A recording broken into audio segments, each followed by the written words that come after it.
सम्मानित अभिभावक, भाइयों, मित्रों और मीडिया के बंधुओं,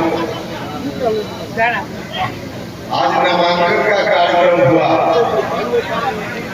और जितनी जबरदस्त भीड़ थी, वाकई मुझको भी नहीं लगा था कि इतनी जबरदस्त भीड़ हो।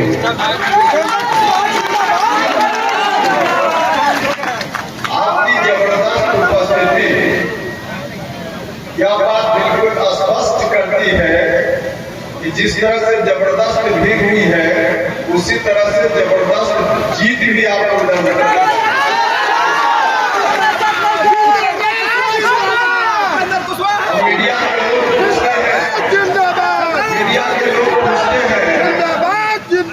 मीडिया के लोग पूछते हैं, कि आपको काराकाट लोकसभा क्षेत्र की जनता क्यों चुने? भैया, काराकाट लोकसभा क्षेत्र की जनता इसलिए हमको चुने कि 2014 से लेकर 2019 तक जनता ने मुझको आशीर्वाद दिया। उस वक्त हमने पूरी ईमानदारी से, पूरी तत्परता से लोगों की सेवा की है और उसका परिणाम भी निकला। अपने लोकसभा क्षेत्र में जब मैं भारत सरकार में मंत्री था शिक्षा विभाग का, केंद्रीय विद्यालय में नामांकन के लिए एक बच्चे का नामांकन कराना हो तो लोग परेशान रहते और उस वक्त कोई 5-10 नहीं, 100-50 नहीं, काराकाट लोकसभा क्षेत्र के लगभग 7-8 हजार बच्चों का नामांकन केंद्रीय विद्यालय में हुआ।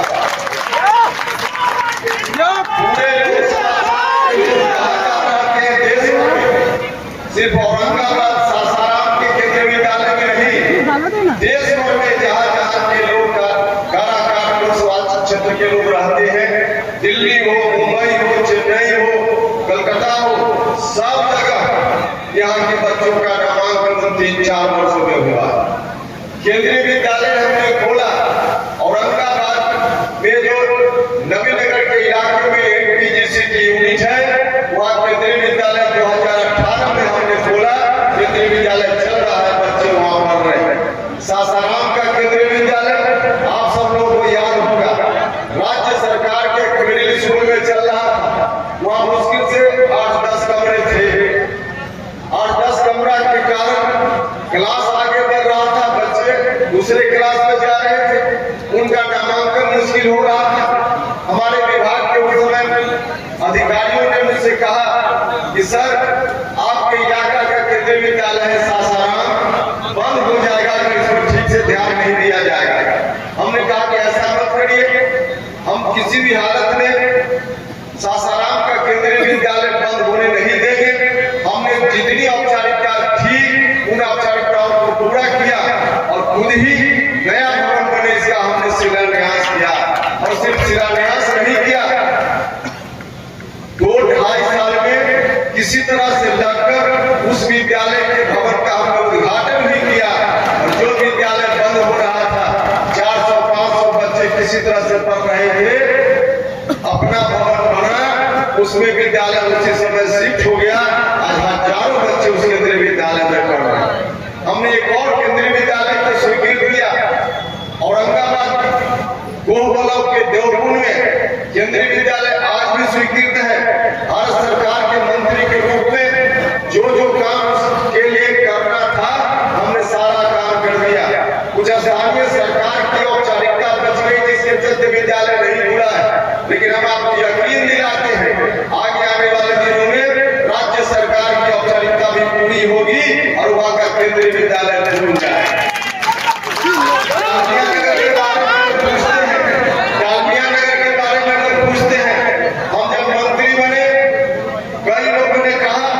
डालमिया नगर में जो बंद पड़ा हुआ इंडस्ट्रीज है वहां कुछ करना चाहिए। हमने पता किया, जानकारी ली,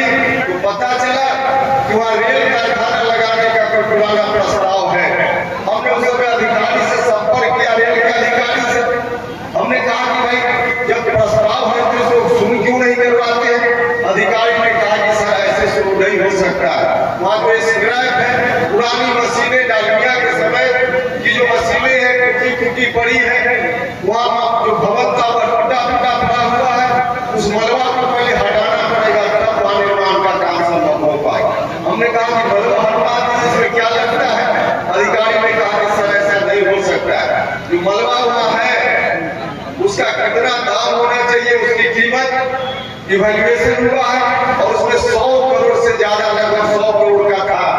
100 करोड़ उसका दाम है। उतना दाम में कोई व्यक्ति लेने के लिए तैयार होगा तब जाकर वहां से स्क्रैप हट पाएगा। हमने कहा तो बेच लीजिए। कहा बोले कि नहीं, ऐसे नहीं बेच सकते, उसके लिए नीलामी करनी होगी। नीलामी हमने कहा कि तो नीलाम कर दीजिए। अधिकारी ने कहा कि सर, हमने कई बार नीलामी की प्रक्रिया की है, लेकिन इतना दाम हो गया 100 करोड़ से ज्यादा कि कोई लेने के लिए मार्केट में तैयार ही नहीं है। हमने कहा कि भैया तो रास्ता क्या होगा। तो रेलवे के हाजीपुर के अधिकारी डीएम ने कहा कि हमारे हाथ में पावर नहीं है, दिल्ली रेल मंत्रालय से इसको निर्णय करवाना पड़ेगा। हमने रेल मंत्री जी से उस समय बात की। वहां रेल मंत्रालय में रेल मंत्री जी की उपस्थिति में मीटिंग हुई, जिस मीटिंग में हम अकेले नहीं थे। यहाँ डेढ़ के 4-5 लोग उस मीटिंग में हमने उनको भी बुलाने का काम, और वहां बैठकर रास्ता निकाला गया। रास्ता यही निकाला गया कि जितना दाम तय किया गया है उतना में कोई नहीं ले रहा है, तो फिर से इसका पुनर्मूल्यांकन कराया जाए। पुनर्मूल्यांकन एक तरफ हो रहा था, जो अधिकारी पुनर्मूल्यांकन करवा रहे थे हम उनके भी संपर्क में थे, और जो लोग उस स्क्रैप को खरीद सकते थे हम उनके भी संपर्क में थे। जो खरीदने वाले लोग थे, एक नहीं 2, 3, 4 उनसे संपर्क में हम थे, और हमने कहा उन लोगों से कि आप लोग जरा अपना एक्सपर्ट भेजकर दिखवा लीजिए कि कितना में आप खरीद सकते थे। उन लोगों ने जो कीमत बताई, लगभग वही कीमत जो सरकारी एक्सपर्ट मूल्यांकन कर रहा था, हमने दबाव बनाया कि उतना ही दाम लगे ताकि कोई खरीदने वाला खरीद ले, नहीं तो फिर ज्यादा दाम लग जाकर खरीदने वाला तैयार नहीं होगा, तो बात वही की वही रह जाएगी। तो जो सरकारी एक्सपर्ट मूल्यांकन कर रहे थे, उन लोगों ने 70 करोड़ के लगभग उसका मूल्यांकन किया, उसका दाम लगाया, और उसके बाद फिर नीलामी हुई, और उस नीलामी में एक व्यक्ति उसको खरीद लिया, और खरीदने के बाद सरकारी नियम है, उस नियम के तहत उनको 6-8 महीना का समय दिया गया। इतना दिन में आप हटा दीजिए। उन्होंने हटाना शुरू किया। जो हटाने वाले थे उन पर भी हम लोग पीठ पर सवार हुए, और जल्दी करके 6-8 महीना, थोड़ा समय ज्यादा लगा 2-3 महीना, लेकिन वहां से हट गया। अब बिल्कुल वहां से काम शुरू होने लायक परिस्थिति तो बन गई, लेकिन तब तक मेरे कार्यकाल का उस समय 14 से 19 के बीच के कार्यकाल का लगभग 6 महीना समय बच गया। 6 महीना मात्र समय बच गया, और ऐसी राजनीतिक परिस्थिति उस समय बनी कि 6 महीना पहले भारत सरकार की मंत्रिपरिषद से मैं ही हट गया। अगर उस वक्त 2019 के बाद अगला कार्यकाल में आपका आशीर्वाद मिलता कि नहीं मिलता अलग बात थी, लेकिन 6 महीना के उसी कार्यकाल का अगर और मंत्री हम रह गए होते तो उसी 6 महीना के अंदर निर्माण का काम शुरू हो गया रहता, और अब तक धुआं निकलता। लेकिन वहां फिर अगला चुनाव में आप लोगों ने मेरा लाइसेंस ही छीन लिया। लाइसेंस छीन लिया तो हम क्या करते? अगर लाइसेंस आपने दे दिया होता, मेरे लाइसेंस का रिन्यूअल आप लोगों ने कर दिया होता, तो आज वहां काम पूरा हो गया होता। लेकिन अब अफसोस इस बात का है कि आप लोगों ने रिन्यूअल नहीं किया। अब फिर से हमने पता किया है कि क्या स्थिति है। जहां हम छोड़कर आए थे वही की वही स्थिति है। हम आपसे कहने आए हैं कि आप सब लोग मिलकर यदि आशीर्वाद आप लोगों ने दिया तो निर्माण का काम शुरू भी होगा, और इस बार पूरा भी होगा। रेल का कारखाना खुलेगा, और नौजवान लोगों को फिर रोजगार मिलेगा, और पूरा इलाका फिर से गुलजार होगा। पूरा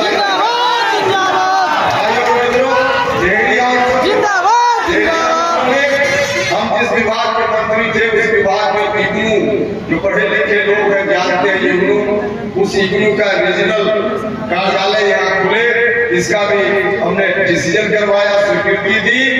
जमीन के अभाव में नहीं बन पाया, वरना वह भी बन के तैयार हो गया। तो इस तरह से और भी बहुत सारी चीजें हैं। अगर उन चीजों की हम चर्चा करें तो बहुत ज्यादा लगेगा, समय का अभाव। हम आपसे कहना चाहते, हम हाथ जोड़कर आपसे प्रार्थना करने के लिए आए। जिस तरह से 2014 में आपने आशीर्वाद दिया था, उपेंद्र कुशवाहा को फिर से एक बार आशीर्वाद दीजिए। उस समय से ज्यादा बेहतर तरीके से हम आपकी सेवा करें, उस समय से ज्यादा इसलिए करेंगे उस समय अनुभव की कमी थी, नया नया मंत्री बने, एक कोई व्यक्ति साधारण दुकान भी खोलता है तो 2-3 साल तक उसको सीखने में लग जाता है, 2-3 साल तक दुकान घाटा में चलती है, और जो व्यक्ति ट्रेंड हो जाता है वही दुकान जो घाटा में चलती थी लाभ में चलने लगती है। 2-3 साल तो अनुभव नहीं होने के कारण दुकान घाटा में चलती है।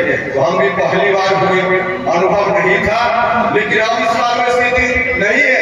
5 साल तक भारत सरकार में मंत्री के रूप में काम करते हुए हमने अनुभव प्राप्त किया है, और सिर्फ उसी में नहीं, आप सब लोगों को मालूम है कि उपेंद्र कुशवाहा के राजनीतिक जीवन में इन 10 वर्षों में कितना उतार चढ़ाव आया है। तो जो उतार चढ़ाव आया उससे भी उपेंद्र कुशवाहा ने सीखने का काम किया है। तो अब 14 और 19 में यह फर्क है कि उपेंद्र कुशवाहा उस समय अनुभवहीन व्यक्ति था, अनुभव नहीं था, लेकिन आज पूरा तजुर्बा है, पूरा अनुभव है, इसलिए उस समय से ज्यादा बेहतर तरीके से हम सेवा आपकी करता है।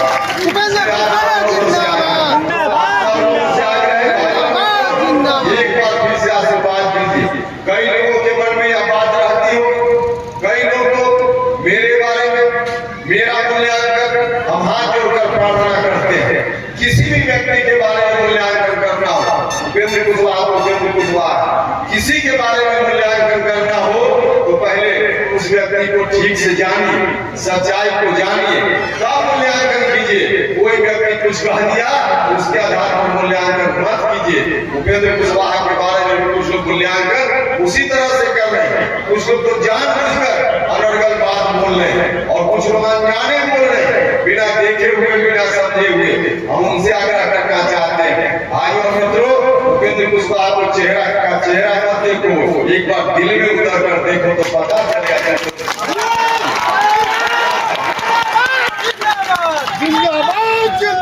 मेरे बारे में कहा गया, प्रचार किया जा रहा है कि उपेंद्र कुशवाहा ने जो गैर आरक्षित वर्ग के लोग, आर्थिक रूप से जो कमजोर लोग हैं, उनको 10% आरक्षण जब भारत सरकार ने देने का काम किया था, मेरे ऊपर कुछ लोग आरोप लगा रहे कि उपेंद्र कुशवाहा ने उस बिल का विरोध किया था। जो लोग भी आरोप लगा रहे हैं, मैं खुला मन से उनको चुनौती देना चाहता हूँ। हमने जो कुछ भी किया है, पार्लियामेंट में बिल आया तो उपेंद्र कुशवाहा के घर की कोठरी में बिल नहीं आया है। उपेंद्र कुशवाहा ने अपने घर में क्या किया, गलत बोला कि सही बोला, ऐसा नहीं है। पार्लियामेंट का रिकॉर्ड है, इतिहास का दस्तावेज है, कोई भी व्यक्ति वहां जाकर पता कर सकता है कि उपेंद्र कुशवाहा ने क्या किया था। मैं दावे के साथ कहता हूं, उपेंद्र कुशवाहा ने उस बिल का समर्थन किया था, उसके पक्ष में हमने मतदान किया। अगर कोई व्यक्ति साबित कर दे कि उपेंद्र कुशवाहा ने पक्ष में मतदान नहीं दिया था, तो उपेंद्र कुशवाहा राजनीति से संन्यास ले लेगा। हमने पक्ष में मतदान करने का काम। भाइयों मित्रों, कुछ लोग यह भी कहते कि उपेंद्र कुशवाहा एनडीए से जीत कर गए, बदल गए, बार-बार बदल जाते हैं। हम आपसे हाथ जोड़कर प्रार्थना करने आए, दूसरे लोगों की तरह उपेंद्र कुशवाहा नहीं बदलता है। हाँ, स्वीकार करते हैं कि हमने बदला है, लेकिन दूसरे लोगों की तरह नहीं। लोभ लालच में उपेंद्र कुशवाहा नहीं बदलता है। बदलने का मतलब सड़क पर संघर्ष करते हुए, या आपने जिताकर भेज दिया, हम मंत्री बनने के लिए, कुर्सी लेने के लिए, किसी लाभ के पद पर जाने के लिए अगर हम बदलाव करते तब मेरे ऊपर आरोप सही हो सकता था। उपेंद्र कुशवाहा ने जब बदलाव किया है, कुर्सी छोड़कर सड़क पर आया है, सड़क छोड़कर कुर्सी पर जाने के लिए बदलाव, सड़क छोड़कर कुर्सी पर जाने के लिए हम बदलाव किए होते तो मेरे ऊपर लगा आरोप सही हो सकता था। लेकिन पहली बार राज्यसभा से हमने इस्तीफा दिया।